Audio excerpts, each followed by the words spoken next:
Good afternoon, everyone. And yes, this is the fourth episode of Unlikely Butterflies. I wanted to reach out to you guys with this particular video prior to coming on to just inform you of the topic at hand. We will be talking about the Black love experience, love during quarantine. I felt like this was a really important topic just because as we talked about on the other episode, quarantine can have some mental effects on people. And so we want to be aware of those effects, and we also want to see how can we cohabitate with someone else within the home and continue the love that we share together. So within this video, it's giving you different things that you can be mindful of in regards to love during quarantine, but then it also shares an understanding of the Black love experience. Just saying. So I hope you enjoy it. I'm not going to get too much. I really did a lot of limited editing on this because I didn't need to do much. Mario is amazing. So please like, subscribe, tell your friends. If you have other topics you want me to discuss, please let me know. Thank you.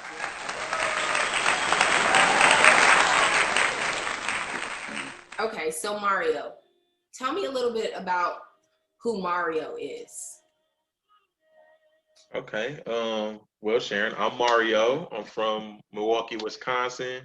Mm-hmm. Born and raised in North Side. What up? Um, I met my wife in high school and we started dating. And then we got married in 2012. Started having babies in 2013. We moved to Arizona about 2 years ago, like 2.5 almost. And we just been rocking ever since. Okay. So, what do you think when you think about family? What is the most important thing to you when it comes to family and when it comes to the importance of like connecting as a family? Wow, I would say the most important thing is togetherness and like when it comes to my kids and family like that, I try to instill us depending on each other Okay. and us, you know what I'm saying, communicating together, doing everything that we can as much as we can together.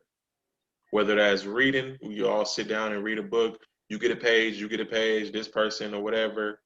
We play games together. I try to make sure that we do everything together because I don't want them to lose a sense of family when they get older. Mm-hmm. Oftentimes, people, they grow up and sometimes they want to venture out on their own, and you know what I'm saying? They either move to a different state or a different country, and then it's like they got siblings or whatever, a family that they don't even talk to no more. I would hate for my family to do that. So I'm trying to instill, a sense of togetherness now while they're young, so that, hopefully that seed will blossom into something stronger when they grow up and it'll still be there.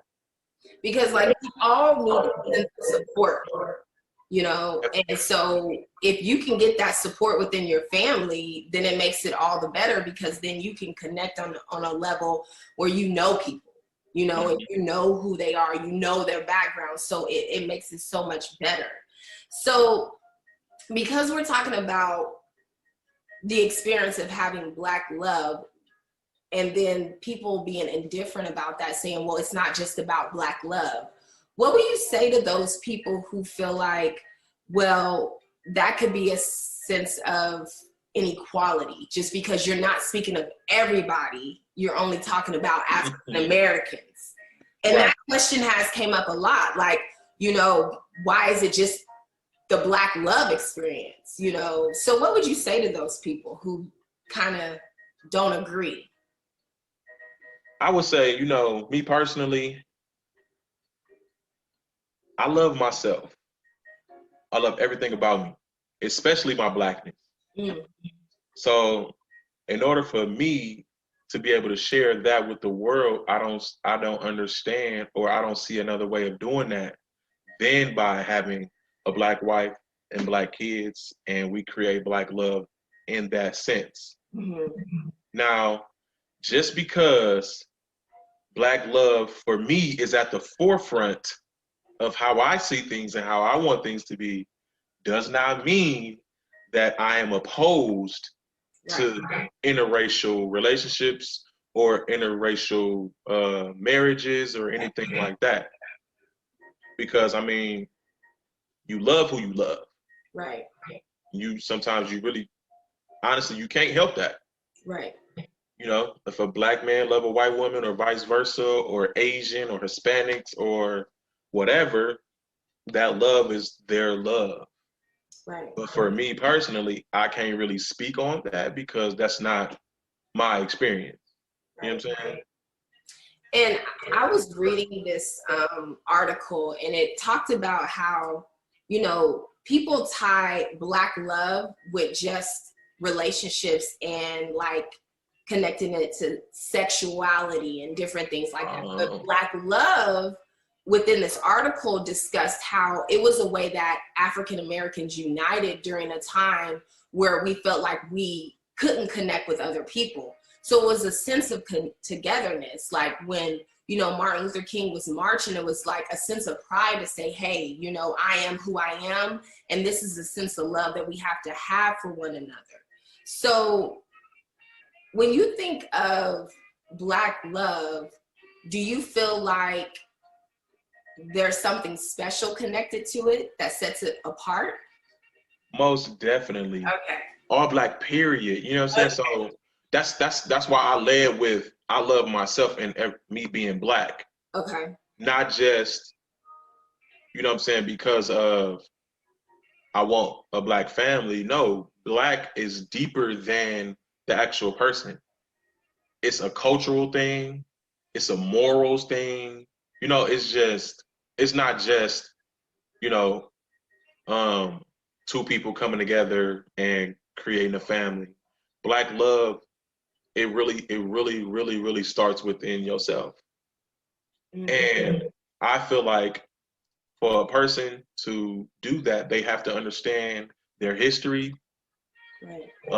before America and after, as far as Black history goes.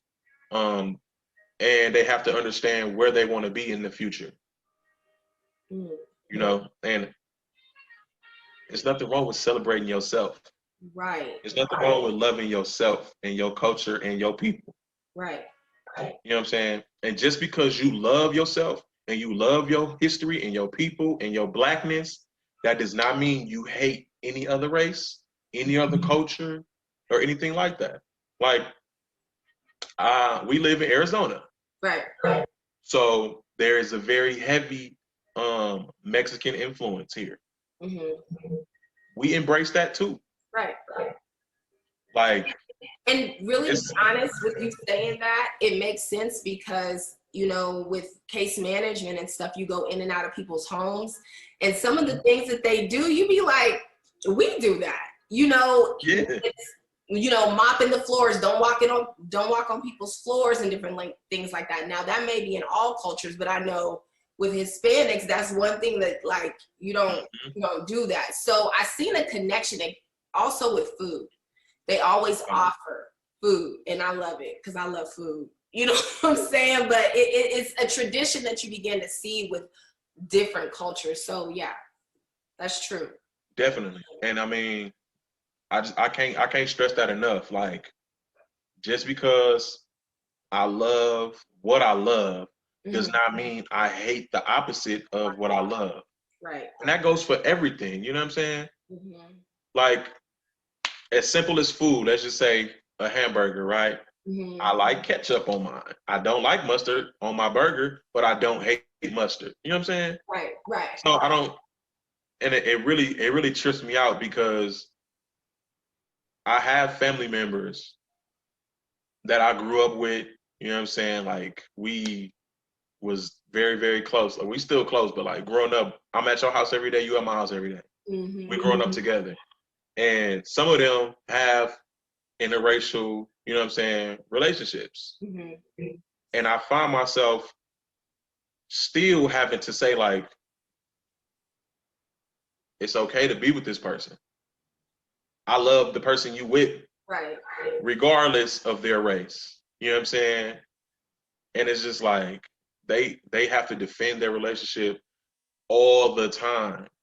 But I want to make it clear that when it comes to me, Right. me loving my Black self and my Black family and my Black everything does not mean that I hate anything that's not Black. Right. It's what you prefer. Right. Definitely. Right. I don't know. I'll take it a step further. It's what I need. You know what I'm saying? Oh, okay. I Look. need that. Yes. You know, just, Yes. And you're right, because when you think of need, you think of a higher level of like spirituality, you know, a connection, like, because there is a sense of pain that as a culture we've been through. So for some people, it's like at some point you stop being able to connect. And so with Black love, it's a sense of going beyond that. I can't connect, and you really understand what I'm saying in this moment. definitely. It's a beautiful thing. And look, there could be all loves. There could be Hispanic love. There could be Caucasian love. There could be Native love. Look, whatever you choose to do, it is what it is. So let me go to my next question. Okay. So what natural characteristics do you feel is needed in a long-lasting relationship? Ooh, natural. Okay, so something that somebody, what you mean by like they got to be born with it, or? Yeah, it's just something that, a characteristic. So it could be that patience is something that's needed in order to have a long-lasting relationship, or honesty is something that's needed. One thing I would say, I'm not going to say it's like the most important thing, but it's really important in a long-lasting relationship is flexibility. Okay. And I say that because, okay, let me ask you this, Sharon. Okay. Are you the same Sharon you was 5 years ago? No. Right. So you've changed, right? Right. And it's the same thing. Change is good. Right. It's the same thing with relationships. So if you're not a flexible person that can adapt to changing within yourself and within your spouse or whoever you in your relationship with, it's not going to work. Right. Because I feel like everybody should grow. Right. And if whatever that looks like, if that growth comes and the person who's ever in that relationship can't handle that, then that relationship is going to suffer and it'll probably end. Right. Because I know I'm a different person. Right. And I know my wife is different. But I'm not saying in a bad way, but it's like certain things it's kind of like with a baby. Like, and I'm not trying to get all deep with it, but like as a child, right? You grow. You ain't the same baby that you were. And if you is, we got a problem. We got a problem. So we see development grow from 0 to 12, from 12 to 17, 17. You know, there's changes. So to think that as an adult, you just stop growing, right? That's not logical thinking. Like, we need to grow in relationships. We need to be able to understand that person's growth and be able to work with that. Right, and that's what I mean by flexibility. Right. Is the ability to change and accept the changes that your spouse is going through and coming up on, you know, because people like stuff one day and the next day they might not like it. Right. Or vice versa, you know what I'm saying? So long-lasting relationships definitely need that on both ends, the flexibility. Another thing I would say is communication. Because man, I can't stress that enough. Communication is it could definitely make or break a relationship. Right. A relationship can end over a small misunderstanding because somebody's feelings weren't communicated. Right. Or something was misunderstood. So the communication has to be there and it has to be clear and thorough. You know what I'm saying? Right. And it also has to be honest and true. So we talking long-lasting relationships. Yeah. It ain't always gonna be smooth sailing, and you know, it's gonna have its ups and downs. But that honesty has to be there. Just for example, like if I leave the toilet seat up Mm-hmm. You know what I'm saying? Like, and my wife don't like it. How am I supposed to know if she don't tell me?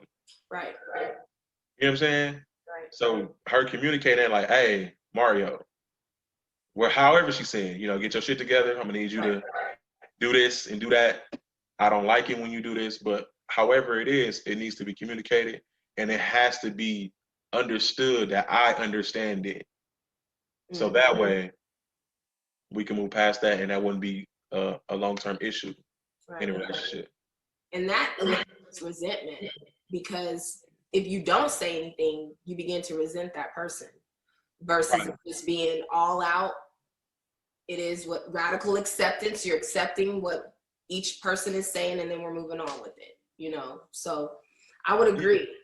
you can't assume that your spouse know what's wrong with you or they know what you have a problem with. You know what I'm saying? Mm-hmm. So that's why the communication is very important. And also, you know, love definitely got to be in that long relationship. Yes. And I And mean, love looks different for everybody. You know. yeah, Yeah. love starts within yourself though. You Yes. have to look, you can't give something that you don't have. So if you don't love yourself, how can you even start to love somebody else? So Mm-hmm. you have to love yourself. That way you can spread that love to whoever you with and you know what I'm saying, whoever is in your relationship.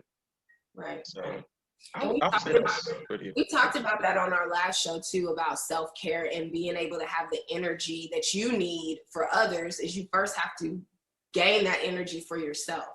So Definitely. it makes self-care is important. Um, has love for you become stronger during quarantine? Like with this whole experience of 2020, Hmm. with the ups and the downs, because we already discussed that, right? There's going to be ups and downs. It is what it is. But do you feel like it's gotten stronger? I do.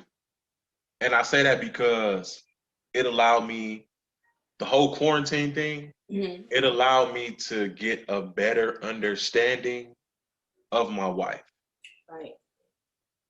And it's like, I don't know, I feel like, dude, like, so we literally been together since 2004, right? Mm-hmm. But I'm steady learning stuff about her. And that's because she's steady growing and changing. Right. You know what I'm saying? So by me understanding that, and I really think it's a dope thing because like I'm learning so much because like her interests, like I know what they are, but it's like more detailed, more specific, more intimate. You know what I'm saying? Like I'm getting a better understanding of how her brain operates and you know how she sees things throughout the world and even within our home and our relationship. I like So that. I feel like it made us stronger. Right. And you see where people are like, I can't do it. I've had enough. But it's like if you really just kind of hold on through those rough times, Hmm. look, it's like any relationship, friendship, family, like you gonna have those moments. But it's like if you're able to like focus and be like, this is what I really want, this is what I need, like you talked about need, it's unbreakable. So so my last question in regards to quarantine love, Black love, is what have you gave and what has been given to you? So let me pause, because when I first wrote that question, I was like, you know what? People would think that that's just materialistic things, right? Like, what have I been given? But you really think about it in a deeper level when you think about time, when you think about patience, when you think about understanding, like the things that's really going to help your relationship grow. Are you giving those things, and are those things being given to you? So what do you think? What have you gave? Me personally, Mm-hmm. I feel like I gave everything. Mm. And what I got in return was the world. Oh, I love that. You know what I'm saying? So it's like, I love that. because like by me giving everything, I feel like I made a conscious decision to dedicate my life and my love to my wife and my family. Mm. And every day I get that back. Right. It looked different from each kid and from my wife, but okay, that's their way of them telling me they love me. You know what I'm Yeah. saying? So it's like, and I feel like it's great because I'm able to pick up on those things. And it's like, yeah, y'all giving me love because that's what y'all getting. Mm-hmm. You know how people say, well, you get in, you get out what you get in or what you put in. Right. You know, and I feel like it might not be every day, but damn near consistently almost every day I'm giving love, I'm giving respect. Mm-hmm. You know what I'm saying? I'm giving everything that I want to see, and I get that back plus more. Right. Right. So it's just, I ain't gonna lie to you. It's crazy how it all works out. Right. But I don't want to paint this perfect picture because I mean nothing in the world is perfect, right? Right. How I got there or how I got where I am is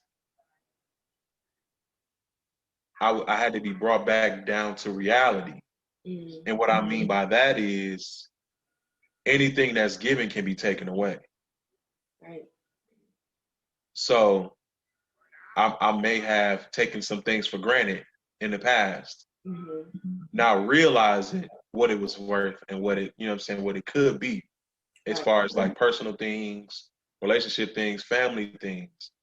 And the fact that, you know, because I don't know how to explain it. People get things Mm-hmm. and they be like, oh, okay, cool. This is mine forever. Right. Nothing can happen to where I can lose this or it can be taken away from me. But and then they kind of get like comfortable and careless, if that makes sense. Yeah. But once again, you know, you got to keep in mind that people grow and people change. So what might have worked the first 2-3 years in the relationship might not work the next 2 or 3 years. Right. So just that, you know, that whole thing, I have to keep that in mind. And ever since then, I got that understanding. It's just like, man, I get it. She get it. We get it. Mm-hmm. And it's just on and popping now. Right. And I really think that all the points that you brought out are the key ingredients to making a relationship last. You know, because you talk about understanding, you talk about communication, you talk about change. Like all these things help people understand who they are separately to come together as a family, you know, and love is love, you know. So I do want to ask you though, one more question, because I love music. The last one we talked about hip hop.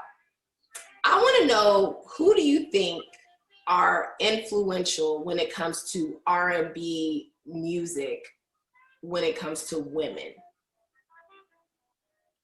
Wow. Okay. And five. Five influential Top five. R&B women. Mm-hmm. Do I have to rank them or can I just list them? Oh. Can I just list? No, you gotta rank. Dang. And Okay, the you put only me on the reason, let me spot. say this though, the only reason this came up is because I was walking yesterday, you know, and I had this Black love thing on my mind. I'm like, okay, how, you know? And all of a sudden, as I was walking, Whitney Houston's song came on. And I'm just thinking in my mind, like, there is nobody like her when it comes to music. I'm sorry. Yeah. She was definitely one of a kind. Argue me if you want to, but it's just her voice was so heavenly. So I was like, you know, women are also influential when it comes to music, you know. Definitely. So who is in that list for you? All right. Man, influential. Yes. Okay, that's the word I need to focus on. I know, Not right? my favorites. Okay, so Yes. influential. I would definitely have to say Miss Erica Badu. Okay. Um, I would say Jilly from Philly. Okay. Jill Scott. Yes. Jill Scott. Definitely Whitney Houston. Mm-hmm. Um, man, influential.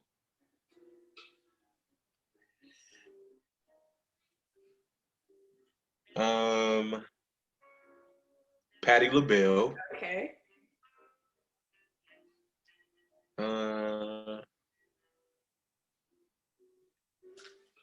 And Beyonce. Beyonce. Okay. Okay. I like your list. I like your list. Thank you.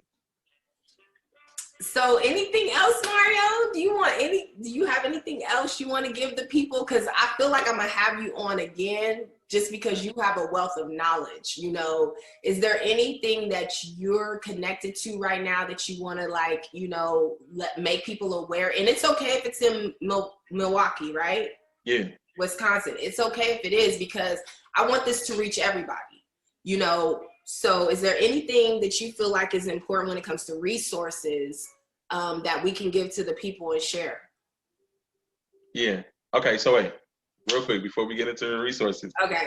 One more thing about relationships. Okay, yes, please. I know this is like real simple, but you'd be like, oh, duh. But a lot of people forget this Okay. when it comes to relationships. And it's funny because I just reminded somebody about this the other day. I ain't gonna say no names on camera, but somebody we both know. Okay. And, I'm like, treat your spouse or whoever you in a relationship with the way you want to be treated. I know that's real simple, but people tend to overlook that. Like when it like they get to arguing, they just cussing their spouse out. Would you want them to talk to you like that? Like seriously, like do you really want somebody to talk to you like that? Right. Or you know what I'm saying? Like little things, just however, whatever that looks like in your relationship, treat them how you want to be treated, talk to them how you want to be talked to, love them how you want to be loved. Right. Okay. That's it for the relationship. And like you said, that's definitely something that people don't think about. So I would suggest a person that's in that situation that don't really know exactly how to go about that, like what you were discussing, is before you react, think about what you're going to say before you say it. Like, be like, is this something, would I be okay with this conversation? Or would this be something that would offend me? Mm-hmm. You know? Or do I just need to take a break before I respond? And that's okay. It's okay for people to say, let me take a break, go to my space. Exactly. Refocus, you know, because when you're dealing with love, you're dealing with emotions automatically. It's just a natural connection, you know. So if you feel like your emotions is getting the best of you, it's okay to be like, you know what, maybe I shouldn't respond right now. Definitely. People are quick to respond, you know. So, look, yeah, I definitely have to have you back on, Mario. I'm down for whatever. Resources. Man, okay, I'm gonna narrow it down. Okay. First resource, you're looking for clothing, men and women. I would say I got a few people that I'm close to that I support, and I feel like the world should support them, which is my homie Michael Cokes. Okay. He got the I Got Kicks brand. I got like 1 million hoodies. I wear them all the time at work. I mean, you don't necessarily have to be a sneakerhead to support him. If you just, you know, if you like what you see, he got tracksuits, t-shirts, hoodies. He got it all on his website. I would definitely send that to you. I'm gonna send that to you. Okay. Also, my homeboy Paul, he has another clothing line. It's called Unfit to Be Slaves. I'm actually wearing the shirt right now. I don't know if y'all can see it. It says "Embrace Your Struggle." Right. And yeah, so check him out on Facebook. Community resources. I know in Milwaukee they have a place called the Running Rebels Community Organization. That's like my second home. That's family right there. If you want to support them, y'all can find them on Facebook. Running Rebels Community Organization. Milwaukee, Wisconsin. That's where they're from. For now, that's it. I got a lot. Oh, one more. Hey. My daughter launched a bakery. So let me explain that a little bit. So her name is Malia. It's Malia's Bakery. You can find her on Instagram and Facebook as well, Malia's Bakery. What she she wants to encourage families to cook and bake together. So what she does is she have different recipes each month, and she sends the ingredients to your house to make those different recipes together as a family. I like that. So yeah, just hit us up. Instagram, Malia's Bakery, Facebook, Malia's Bakery. And yeah, that's it. Right. See, look, it was so exciting, amazing to have you on. I appreciate you, and we will see you back again. All right. Most definitely. All right. Peace. All right. Bye.